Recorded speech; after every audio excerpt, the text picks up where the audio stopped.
job title is I'm the Vice President for Research and Analysis at Direct Relief. And so Direct Relief is a nonprofit organization based in Santa Barbara, California. It's been around since 1948. The role of Direct Relief is to support communities experiencing health crisis with access to medicines, money, information. Um, it's like a global health program on like normal times. Access to medicines is a problem that people have regularly, but also under disaster conditions increasingly where supply chain disruptions are one of the leading causes of mortality and morbidity in disasters. And so Direct Relief works with private medical providers to transfer resources to communities in need. Okay, very good. So your name is Andrew Schroeder. Did you have any involvement in geospatial professionally or education-wise, or is this just something that you do as part of your regular job at Direct Relief? Yeah, so I've worked in geospatial analysis for humanitarian aid for nearly the last 20 years. And I also co-direct a project at with the Harvard Data Science Initiative called Crisis Ready, which is actually where a lot of the work that you're referencing comes from. Um, so, uh, we've been working with novel data sources through Crisis Ready, which is like data that's produced for other reasons than what it's being used for. So, like when we use data from Meta, that looks at the metadata for, no pun intended, the location of individuals or the density of population in a community, like that's not generated for the purpose of crisis response. You have to repurpose it into crisis response. And there's a whole bunch of things that are kind of like that. I mean, there's a lot of like social media content analysis, for instance, is kind of like that. Or there's you could argue some remote sensing honestly is it's really not for the purpose of crisis response. In fact, the largest market for it has nothing to do with this, but you can repurpose it into these kinds of analytical routines. And sometimes it requires data privacy considerations and data agreements and ways to control for the unintended effects that could result from releasing information that might be high resolution, but either personal identifying or community identifying. So it has sort of like special considerations when you handle it. Yeah, Um, I but appreciate the you yeah, making some comments there about the sensitivity of personally identifiable data. I was also thinking maybe I could just say a couple of sentences for context for viewers or listeners about how we cross paths. So since the LA fires, I'll just say January the 7th, I believe, is when they were lit. Um, in the 4 days basically after that, starting January the 8th, I just began to see a flood of geospatial outputs, analyses, dashboards, maps, even spatiotemporal map animations, in the case of what you did, Andrew. And I just began to just repost them all on LinkedIn, and then eventually until sort of 2 a.m. in the morning, whilst I was actually on holiday with my wife over in Serbia, until yesterday. At one point, I found the time to put them all together in a long sort of Substack newsletter. And what sort of bubbled up really was yours, Andrew, because it had this time element, along with, as you said, this repurposed, anonymized, aggregated human movement data from Meta's products, we'll say. And yeah, there's been a bit of a theme of the Fourth Amendment and personal data risks come up, especially with Jordan Regine, an episode a couple back, a guy who has a law degree, but basically runs a geospatial management consulting business. So it's good that we can continue that theme of protecting data privacy, but nevertheless, using it in this case for good. So yeah, that's the sure. context, and providing some more reinforcement of your ideas about protecting people's identities, but still using this data in a sensitive way to help out in an emergency response. I totally agree. I mean, I think that Meta's gotten a lot of flack over the years for privacy violations. We're all well aware of this, but through the Data for Good program, they've actually been leaders in the field in sort of finding scientific, defensible ways to allow for data to be released and used without allowing for re-identification. So, I mean, in some cases, that's all the way up to differential privacy and application of statistical noise to be able to mask re-identification while allowing for, data that could be used in models or other things. It could also mean, like removing small counts, saying, look, if you're, even if you've aggregated it, if you've aggregated like 12 people in this area, the likelihood that they know each other is actually pretty high. So just take that out of the data set. And it doesn't really affect the predictions. And I think, just the scale questions are helpful in those and being really thoughtful about it. Like, we did a lot of this work in the pandemic, and we would get a lot of feedback from people going, well, I need the most granular data possible because I need to do things like, viral contact tracing. And you're like, I don't know that you would know what to do with it if you even got it. I know that you don't really want the world that you're asking for. And in fact, actually, when you're looking at things like evaluation of public health policy or disaster evacuations, actually the higher scale data is pretty good. Like you can understand the situation without getting into like individual level detail. And that I think needs to be designed for in advance, just so you know what the right question is relative to data scale. Okay, so I think we've got people's interest. Perhaps for those who have been living under the proverbial rock, could we hear from you as a rep of Direct Relief, an update on the fire situation and how it kind of progressed and why it was meaningful in world events, really, over the past week? Sure. So, well, as you mentioned, fires, two significant ones, the Palisades fire and the Eaton fire, started at different times on January 7th. They were significant for the speed with which they spread. So there were 100-mile-an-hour winds, which are hurricane level winds that blew those fires into highly populated places, areas called the Pacific Palisades, into Malibu, and in the case of the Eaton fire, into Altadena, which is a suburb, relatively dense, area, kind of part of the city. And that was really kind of unprecedented in Los Angeles in terms of where the fire was occurring. That meant that you had to do rapid evacuations of, I think at the peak, evacuation orders were issued for 180,000 people. Firefighting conditions were very difficult. They're not in a wildland area. There's not areas where you can, do sort of conventional firefighting around like big fire breaks in the wilderness. And because you're in these neighborhoods. The topography is challenging. They were trying to get water uphill. There were all these reports of water running out, in part because of just gravity. And that meant that there was a perception that these were really out of control in ways that led to significant loss of property. I've seen estimates as high as $125 billion worth of damage. 25 people have been killed. Entire neighborhoods have been lost. And this will then occur. I mean, 40,000 acres have been burned in between the two or three major fires.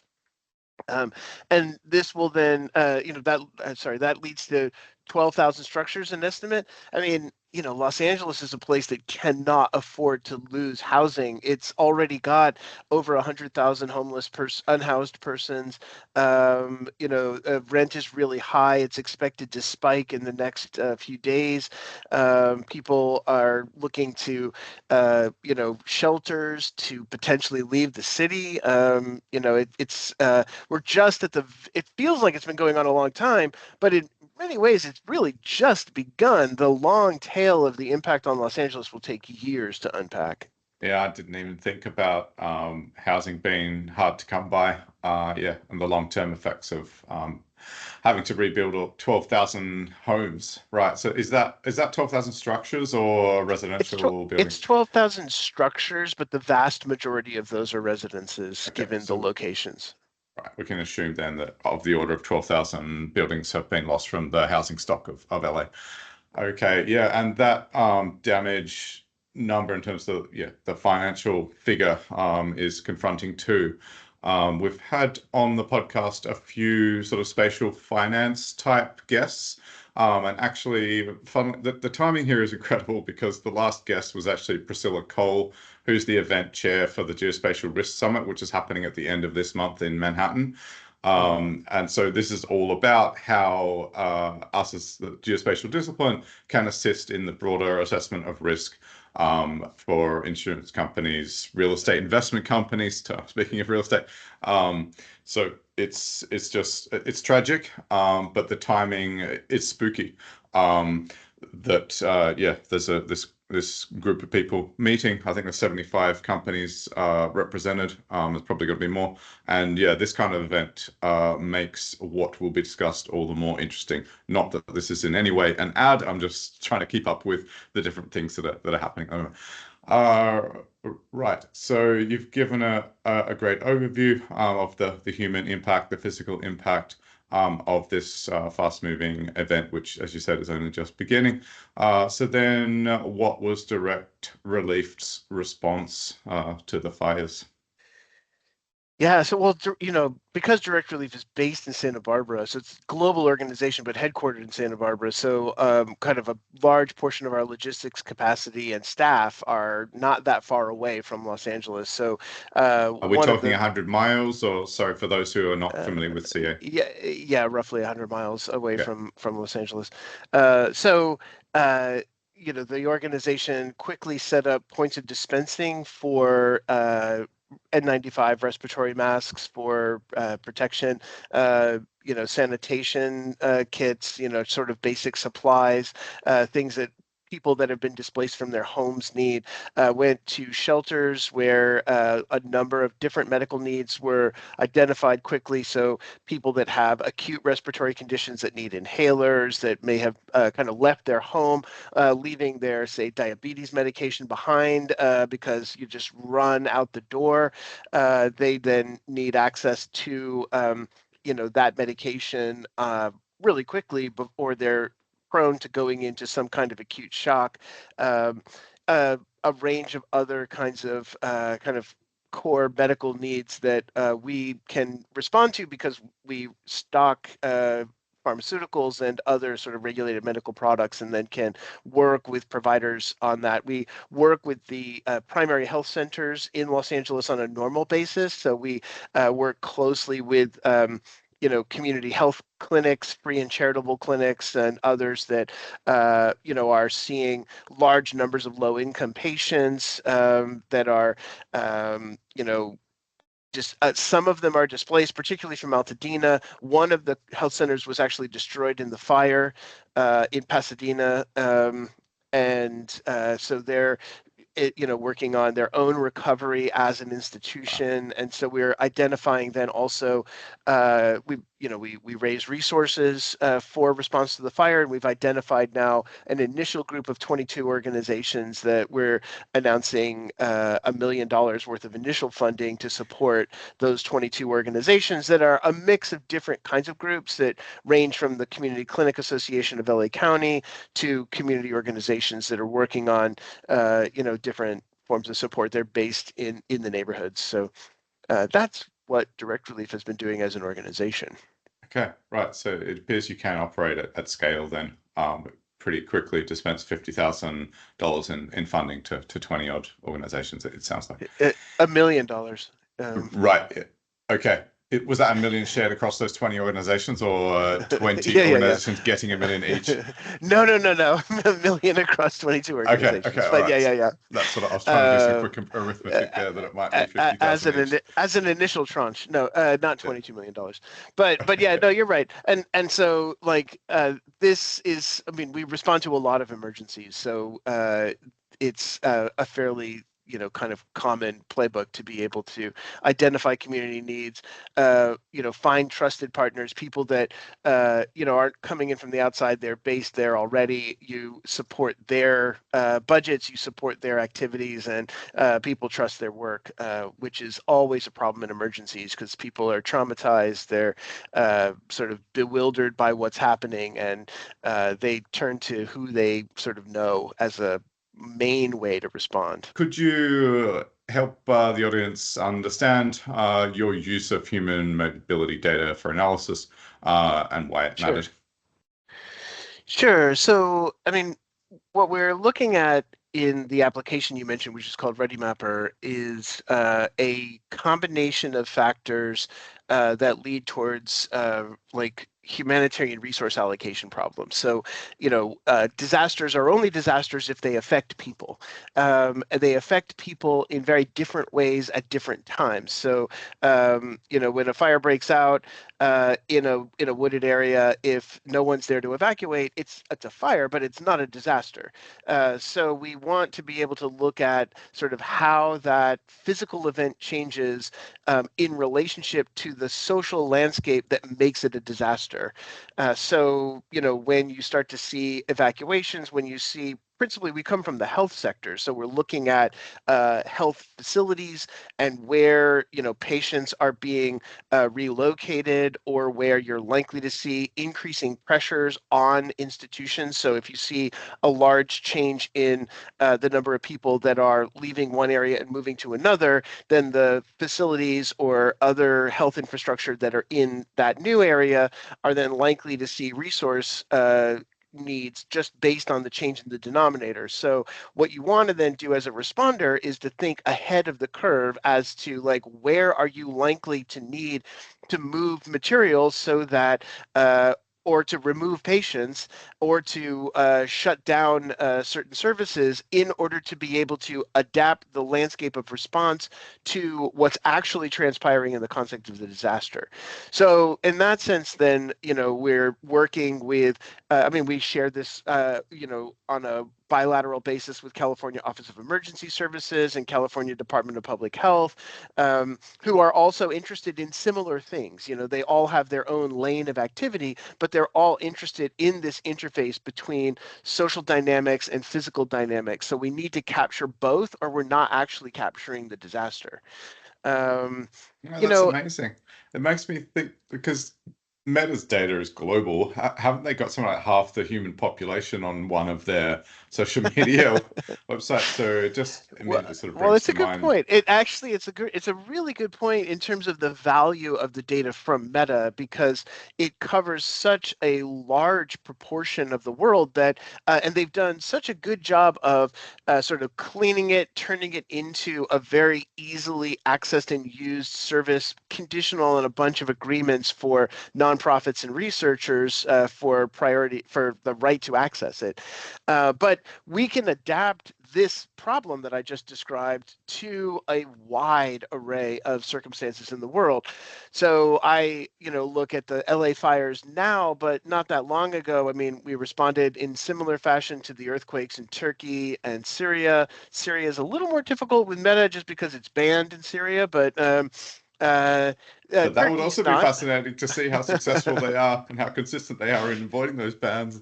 I mean, when the war broke out, the full-scale invasion of Ukraine broke out between Russia and Ukraine, and you started to see millions of Ukrainians pouring over the border into Poland and to Hungary and Romania.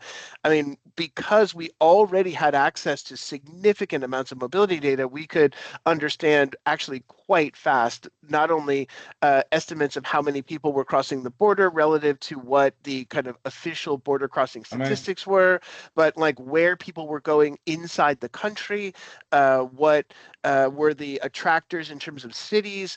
Meta also produces a data set called the Social Connectedness Index, which looks at the likelihood that any two people from two different locations are connected socially on the platform. And then you can map that spatially so that you can look at, say, the likelihood that any given district in Poland is connected to social networks in Ukraine. And that turns out to be a really high predictor of where people are likely to migrate That's to an attractor. because it's an attractor. People are likely to speak Ukrainian. They're likely to open up their houses to provide resources. There's jobs, et cetera, et cetera. So I'm absolutely fascinated. if you pair the mobility dynamics with the social connectedness dynamics, which also was done through the European Commission at that time, then you can actually have a pretty good sense early on of like where you're actually going to see the greatest accumulation of refugees, which in turn has significant resource allocation issues because the stock of housing, jobs, et cetera, Yeah, other medical that services informs to support logistics them. efforts. Yeah, Exactly. to touch on the subject of logistics at the beginning. This is so. I'm getting the impression that direct relief has a global remit. Yes. I used to think there were countries that were sort of like out of bounds, but the pandemic changed my mind on that. I mean, we even supported the NHS in the UK. We supported the government of Spain. We have since been active in any number of European disasters. We responded to the Canadian wildfires, to the earthquake and tsunami in Japan, and the principal role of direct relief is to be active in the global south, so in India, Africa, Latin America, et cetera, as well as in all across the United States. So one of the things that makes direct relief kind of distinctive is that we are licensed as a pharmaceutical distributor on a nonprofit basis in all 50 states. And so the networks of community clinics and community health centers that support the majority of low income people in the country, we can go directly to them and support them with access to medicines and money. So, do you simply use human mobility data and geospatial analysis, or maybe more to the point, spatiotemporal analysis, to ensure that you're getting those medicines to the right places on time? I think that's one application, but I've found that like the sort of possibilities of this go way beyond what direct relief zone operations are. So when I mentioned that we share data and analysis with California Office of Emergency Services, I mean during the pandemic, I served as an advisor on the Governor of California's Data Science Commission for response to epidemiology and the pandemic. That there's a dynamic that takes hold where the data itself, the analysis itself, is such a thing of value for a wide array of really adjacent issues. So, it helps with planning. It helps with, understanding situational dynamics across sectors, not only for health, but yes, it also is about allocation dynamics in the health Yeah. system. It's also just So preparing emergency shelters and anything that needs to be put in place where all the people are leaving or escaping to, even just water supplies, yeah, 100%. I mean, or where you locate drinking water, I should say. mobile resources. I mean, there was a government agency that I worked with back in Hurricane Laura, which took place in Louisiana. There were multiple large hurricanes that hit the Gulf Coast that year. 2020 was quite a year, and uh, there was one, the city of Lake Charles was hit twice by Cat 3 or higher hurricanes that season. And they were sending mobile units to that area and wondering why people were not showing up for services in anything close to the numbers that they had anticipated. So we did mobility analysis on the dispersion pattern and realized, well, if you actually were to have located them in Texas, you actually would have been better off than putting them in Lake Charles because people left Lake Charles and they went as far away as Dallas and Baton Rouge and Port Arthur and you name it. And so you could reconfigure your mobile allocation landscape by looking at the dispersion pattern. And that actually turns out to correlate really highly with emergency room visits as well. Yeah. So when you sort of looked at where people were going and then where they were checking into the hospital, it was like hand in glove match. Okay, so I like this for an adjustment to the narrative about Meta and Facebook being a curse upon humanity. It's really nice to hear that there's a really positive result from all of our habitual, possibly addictive use of their software tools, I will say. I mean, I think so. I have no comment on any of the other dynamics around Meta, but I All of will mine are say. usually negative, but this is the first time I'm saying that's actually nice. I mean, I will say that like what Meta has done a really good job of in the Data for Good program is to say that there are unique data resources that accrue to Meta because of what it is, because of the scale of the user base, the kind of data that's collected, the granularity of it, the way that their data scientists have produced really high quality data systems. Granted, for a totally different reason, but then they've done the work to sort of figure out which selection of those is actually most useful. So we've talked about mobility data, but actually it goes far beyond mobility data in that context, where the use of Llama for humanitarian use cases has been expanding, which is an investment of AI resources into similar areas. I'm sorry, you'll They've have to done clarify for those who live under rocks Sure. what llama is. Llama is a open source generative artificial intelligence model, kind of like ChatGPT, but open source in the sense that you can download it. They publish the weights, and you can retrain it. You can use it for a large number of other Okay, applications, and this is from depending on. Meta. And this is produced by Meta. It's also integrated into all of Meta's products, but then if you're, say, training large language models on humanitarian documents and use cases, training it on particular data that is relevant to how responders need to understand questions that could localize in terms of language in other parts of the world, So you're saying there's that you have a humanitarian response AI agent. yes. Amazing. Um, That's really there's nice. there's things like in the geospatial context, Segment Anything, which was designed for image segmentation for, again, a wide variety of purposes, like recognizing images in video or photo, but actually has been open sourced long ago.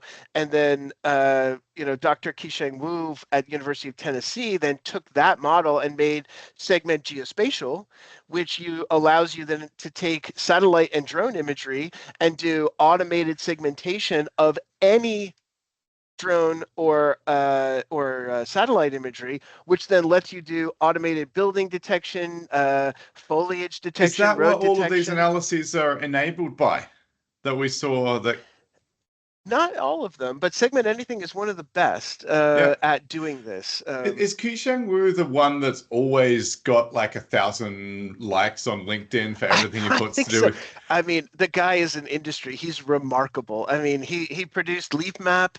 Um, He's the you one know, I'm thinking of. yeah. Oh yeah, it was You such a should have boost him for on me. the podcast, Yeah, I honestly. want to. Like, Yeah, this is a gradual project where I'm trying to sort of build a profile to get to someone like him. yeah. But he No, he's actually he's requested to remarkable. link to me on LinkedIn or connect to me Yeah. on LinkedIn. No, no, no. I highly recommend him. He's remarkable, and his work in the context of Segment Anything was enabled by the idea that it was already an open source model. So it allowed like a really high quality researcher to then take that model and then apply it to satellite imagery, things like that. So that I think is a really good story that not a lot of people know about. Okay, so this is amazing. I've got sort of three directions. One of them is the rest of the agenda. So we're going to get into geospatial AI models for damage detection and health system impact analysis. I want to get on to that. Another one is continuing a thread from a previous episode. We've been looking into with I think three guests so far. This interesting project called The Line as part of a broader set of projects called NEOM in the northwest of Saudi Arabia.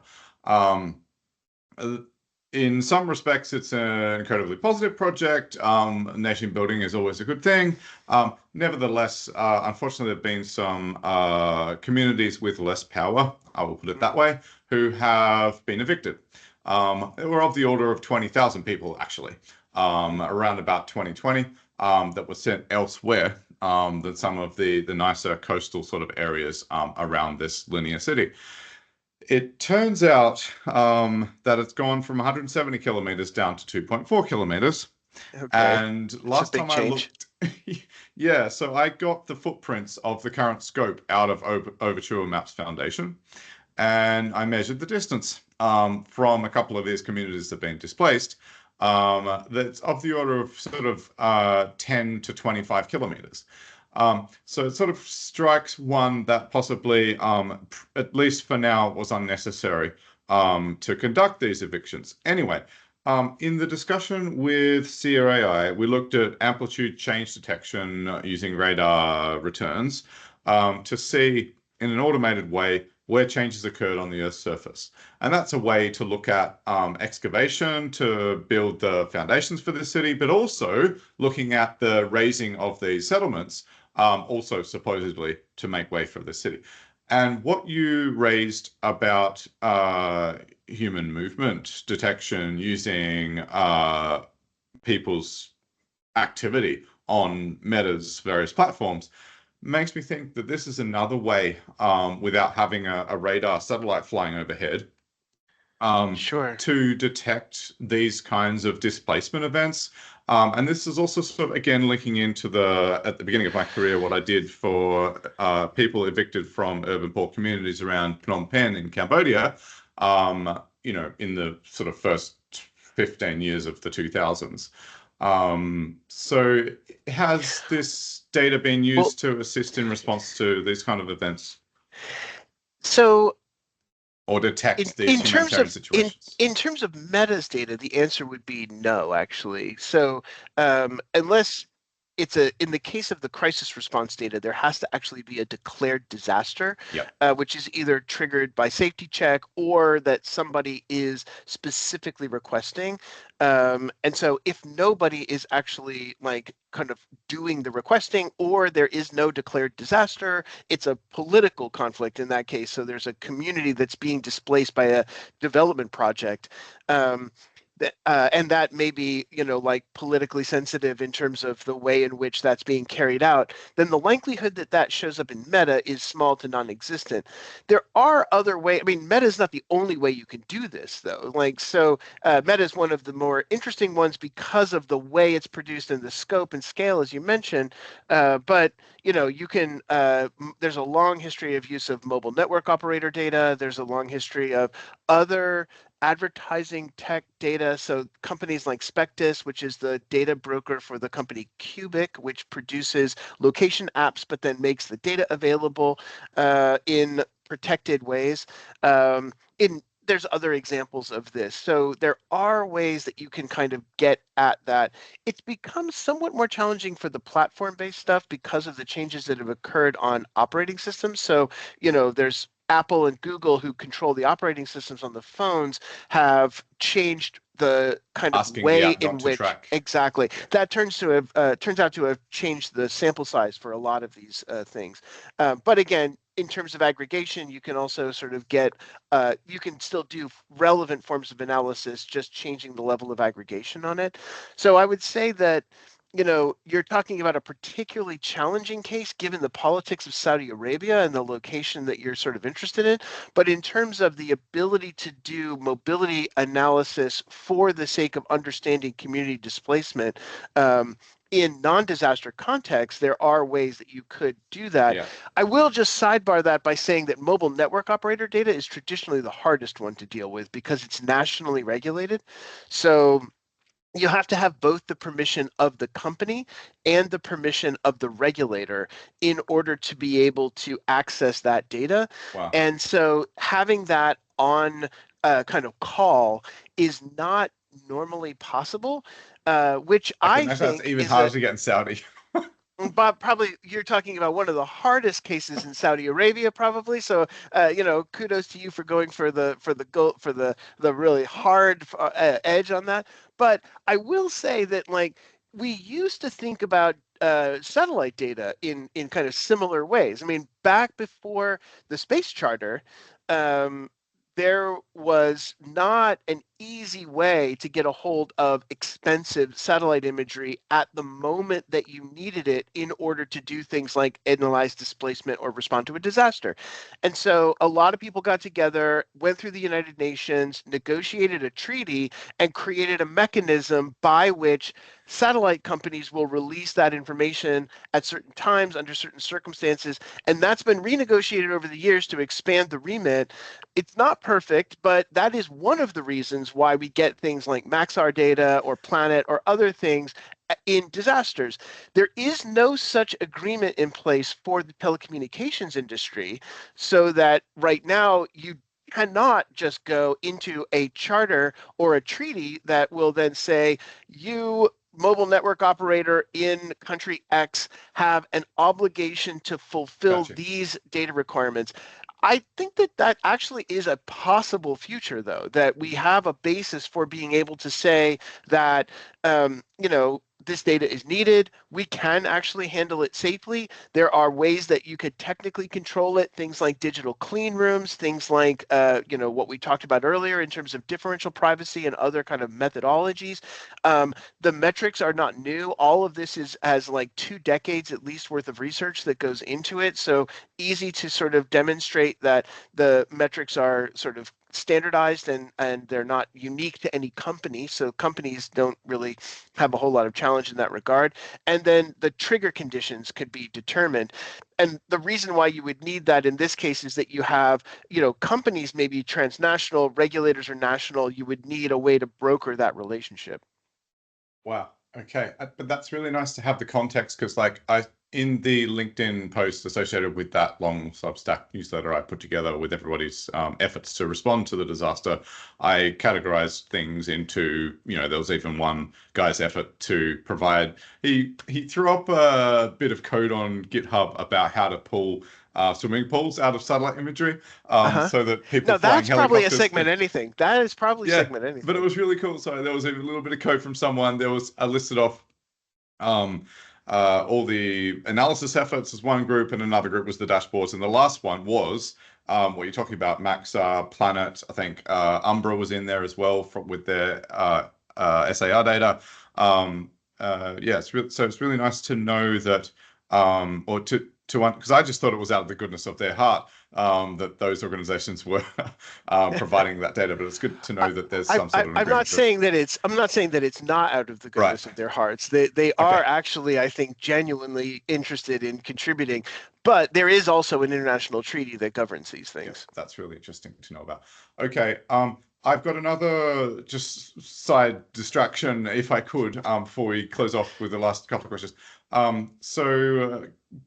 We were having a bit of discussion about the fires in Australia that crop up every, a couple of years. There's always a rolling disaster, really, Australia. So has Direct Relief had anything to do with any of the significant bushfires over the past sort of 10 years in Australia? Yeah, we have actually. I mean, as a coincidence would have it, our Asia Pacific Emergency Response Director actually lives in Melbourne, and coordinated our response to the bushfires.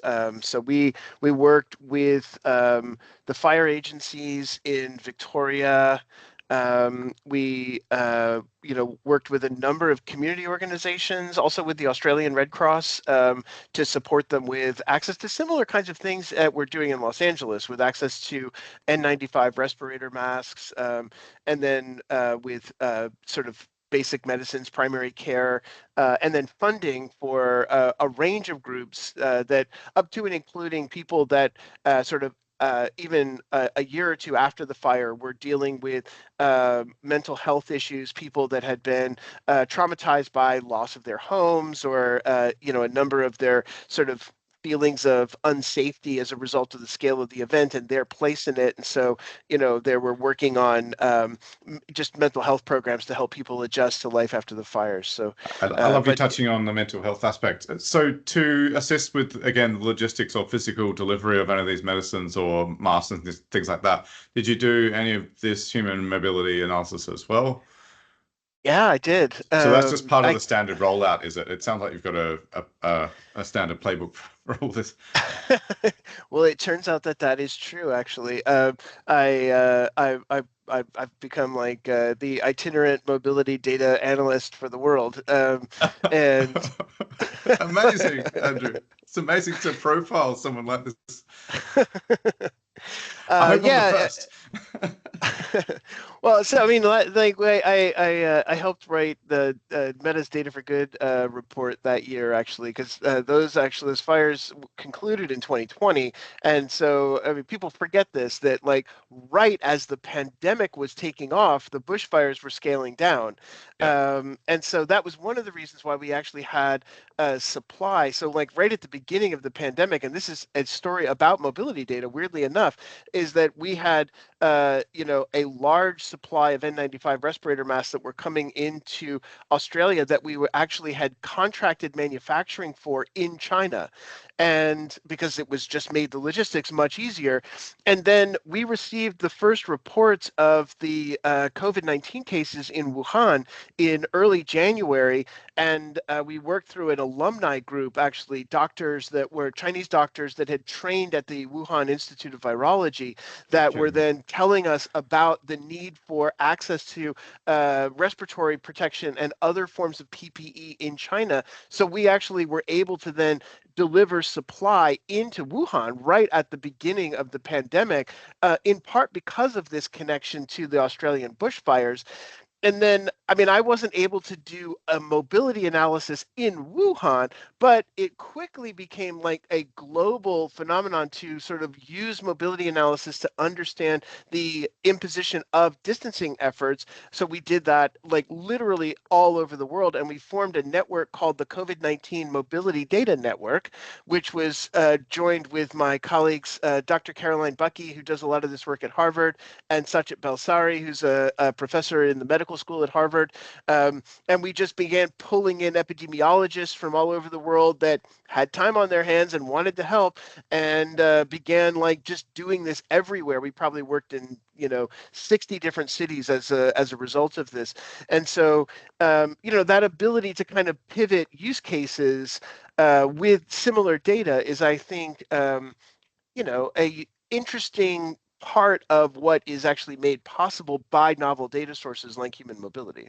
This is absolutely fascinating. I mean, I feel so lucky that you must have so many stories. It's incredible. Okay, so if for anybody else listening who has a podcast or a storytelling bent, please hit Andrew up to get more stories out of him. Um, this is absolutely amazing. Okay, but I just wanted to touch on Australia as well because this is another thread that is going to be beginning. Well, it was supposed to begin in the next episode with Hayden from Compass Data, who did surveying all around Australia as an American and was going to tell some interesting stories. But it's good to get the Australian thread kicked off in an episode earlier than that. Okay, so we had a last couple of questions or agenda items. So geospatial AI models for damage detection. We have begun to touch on that with the segment anything algorithm, I guess, and then what Qiusheng Wu did next. Have you got any more sort of details to round out our coverage of that? Yeah, I mean, I think this is actually one of the most interesting phenomena in the development of geospatial data and disasters. I wrote a piece about this that I published on our blog through Direct Relief, where actually there's a group that I've known for a little while that's led by Dr. Jamin Vandenhoek at Oregon State, who leads their conflict analysis lab. And they were really specialists in that lab in using like machine learning models based on satellite imagery to do predictions of the number of buildings that have been damaged in conflict. They looked at Ukraine, they looked at Gaza, they looked at a lot of different places. And then when events like the earthquakes in Turkey and Syria took place, there were data sets published by them. Google has a model called Sky, SKAI, which was co-developed with the World Food Program.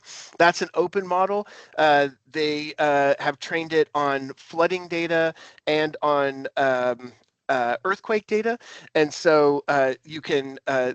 We worked with them in Libya after the flooding in Derna to do analysis You of just the. go around the world from one, what, like, if I read like the New York Times and I see some trouble spot, I can just assume that you've been working on it, Andrew. Good chance that we're working on it. Yeah, so Unbelievable.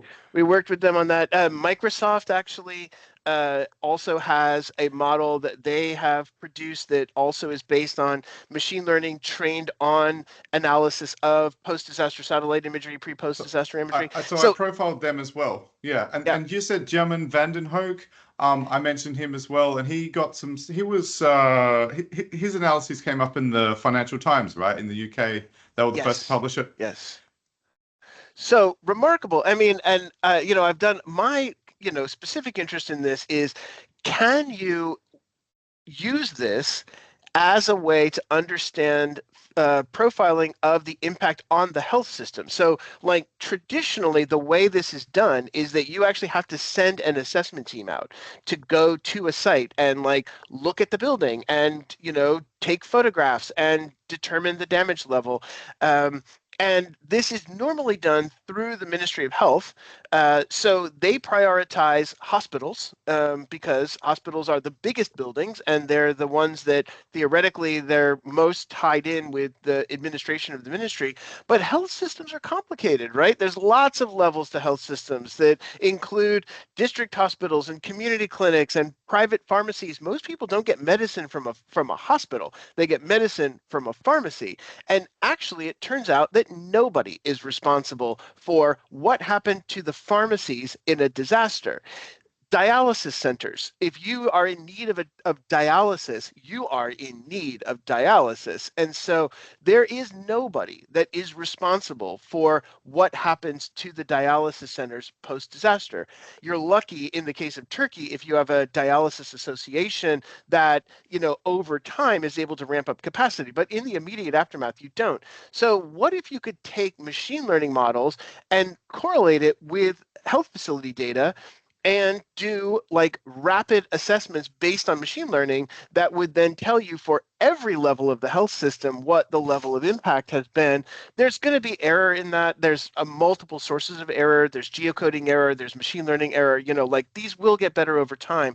But then the ability to do this sort of rapid triage of the entire health system seems like a capacity that is just now coming online. And so when I think about like the role of AI in disasters, which sometimes gets a little poo-pooed in terms of like it's not real enough, I'm like, but this you can do at such enormous scale so fast that you could then funnel the work of human enumerators and assessors in a way that's potentially far more efficient than what we've historically done, which is just basically like, I know there's some damage over there, go take a look. Well, so and just as an illustration of that, it was my sort of first exposure. Even though I've been working in geospatial since 2011 in 5 countries, I guess it's a sign of what I've been focusing on, namely linear infrastructure projects for engineering firms, that I had no real awareness of how quickly you guys can respond. So I think it was, I can only remember his first name, Juan, from AI for Good or whatever Microsoft's Data for Good thing is. Sure. Maybe you know his name better than I do. But he and a colleague were posting visualizers with before and after imagery and damage assessments and counts of likely damaged buildings for Eaton and Palisades. I think by January the 10th, if not 11th. Totally. And then they were sort of updating it every day, and it was Totally. just stunning, It And is then stunning. It is yeah, and really then stunning. Vexel And data, that was from satellite imagery, and I just to so then another couple of days later, then Vexel data program flew their planes over, and you got far more high detailed capture of the building footprints and depth. Yeah. Absolutely. And then Microsoft's most recent data that I got, like from Saturday, I think, for the Eden fire was 156,000 buildings that they've been able to assess. Um, and, I've looked at that in relationship to the ground assessment data, which is available through County of Los Angeles, and then the Oregon State data and then the planet data. And honestly, these things line up pretty darn well. Like there are some variances that need to be kind of ironed out, but we could tell pretty quickly, about the damage to the federally qualified health center that I mentioned at the beginning of our discussion. There's a dialysis center that's actually right down the street from there that was not damaged, but is in an area that is now, when you look at the damage pattern around it, actually has severe access constraints. I wasn't aware of that before the model, et cetera, right? So you can do all kinds of things at that kind of scale that would be really hard and slow to do otherwise. Yeah, it's fascinating. And so does that require SAR data, or can you use passive sensors? I mean, you could use like nadir imagery for a lot of it. I think the SAR data gets you much higher resolution, particularly if you're thinking about like in an earthquake situation, you're looking at three-dimensional damage impacts. So the accuracy level goes up quite dramatically when you can do that. And so, I mean, over time, I mean, that's been harder to get general access to, but over time, I think you'll see a lot of these models that are then trained on SAR data that would be fit for purpose for a wider variety of damage use cases. Okay, so did you say Sky, SKAI from Google? Is Yes, that trained on I just think that's regular trained on RGB data? regular nadir satellite imagery. Yep. Okay, all right. So it sounds like SAR, adapting all these algorithms for SAR might be the next frontier, perhaps. I would say, I mean, I'll have to get Umbra when on. I was just at when I was just at the SAT summit in DC a few months ago, there was a big discussion about synthetic aperture radar that is now like kind of considered within the defense and intelligence systems to be like the absolute cutting edge. Yeah. That is not really filtered out to the humanitarian community in Okay. any significant way. I mean, my response, and so I think you're totally right. I mean, I guess my response at the time to that was that we actually don't make sufficient use of the data we do have. So, like, Sure. already going on to SAR seems like it's setting up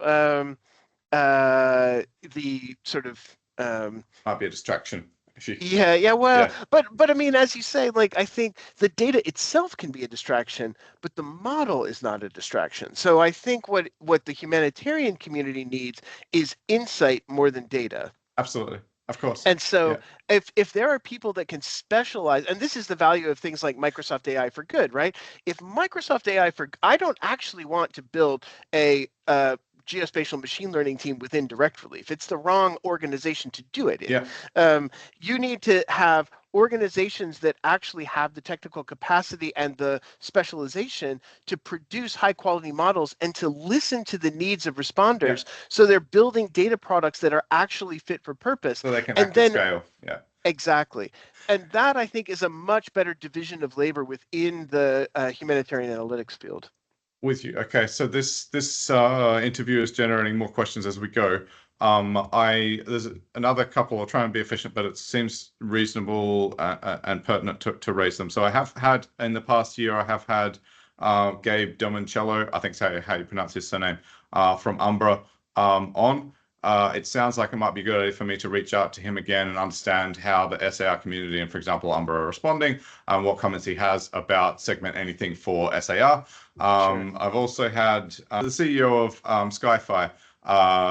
He has also been on, and they have a great marketing manager who put out a really nice video explaining what SAR is. So just to say, Sure, perhaps I can sure. have repeat episodes and hear what the talk on the street is within the SAR community relating to this topic. The other thing to touch on is, again, because of my naivety coming from a strict hardcore engineering feasibility study front-end engineering design view of geospatial. So we've talked about Microsoft AI for good and Meta's data for good. It seems like Mhm. there's all these something or other for good organizations. There How should be wide? more. Right, sure. So is it just Microsoft's AI for good and Meta's data for good organization, or are there other data or Well, big Planet, tech for good I organizations? mean, they're organizations that I think have set up. Like Planet has a piece of the organization that was set up to facilitate their engagement with the space charter. So access to imagery in the for good context. Um, it varies quite a lot. Like MasterCard has a program. Really? So like financial services data Credit turns cards out for to be good. credit cards. Well, credit card data for good. I mean, there's Mastercard turns out it goes way back in terms of use in like FEMA for aggregated transaction data to proxy the operational status of critical infrastructure. So they look at With you. whether credit card transactions are taking place at institutions like, say, gas stations. So if you wanted to know, hurricane has rolled through, can you go buy gas? If you simply look at the presence or absence of credit card transactions, then you can actually get a rapid map of the availability of fuel in a disaster affected area. This is Um, amazing. All these proxies for human activity and the status of things. I mean, interestingly, there's one of the things I was most interested for a while because I've been interested in fires and air quality, things like that. There's an organization called Purple Air, which makes uh, air quality sensors that are connected to the internet and that are then distributed out to a whole huge number of people, and you can opt in to share the data from your air quality sensor. And so Purple Air has been able to build a kind of crowdsourced very granular map of air quality off of these sensors around the world. A lot of them in very fire affected areas because people have higher incentive to go get air quality sensors. Um, and then it turns out that they also can measure electricity. So if you wanted to know whether or not there's been electrical outage in certain areas, you can actually look at the presence or absence of electrical function in the Purple Air sensor network. And there are ways to then correlate that with other sources to be able to get an understanding of the presence and change over time in electrical outage. Um, not being a utility operator myself, but there, things like this I think are really interesting. I will say though that there's so much more data that could be actually put to use than what is actually put to use. So we know about these cases because they're public, and there's been an effort by the company to put resources into publicizing them and making sure there's good user base. There's a wide array of other data. I mean, we mentioned mobile network operators that, if you ask me, are way behind the curve in terms of thinking about how to make their data useful. Um, and health data has been a particular problem, although there are ways that we could actually make that safe, et cetera, et cetera. And I think that's, I work with one of my colleagues at the governance lab at New York University, Stefan Verholst, who's been working on this in terms of data stewardship, creation of data commons, and arguably this is one of the major factors that holds artificial intelligence developments in the public interest back, is whether or not we're actually going to be able to keep up with the methodological developments with sufficient data from some of the sources I just mentioned to be able to do the kinds of predictive work that's actually enabled now. So I listened to a really cool geospatial podcast, actually from BlackRock, of all places or of all institutions. And there was a phrase that stuck with me ever since. So basically, the team they've assembled at BlackRock, you can imagine they have significant resources to deploy, so the team is talented. And they basically summarize their capacity as to interpret the Earth as the world turns. And I don't doubt it at all. I've had conversations with various folks right, like this. yeah, but what you're describing here reminds me of that capacity.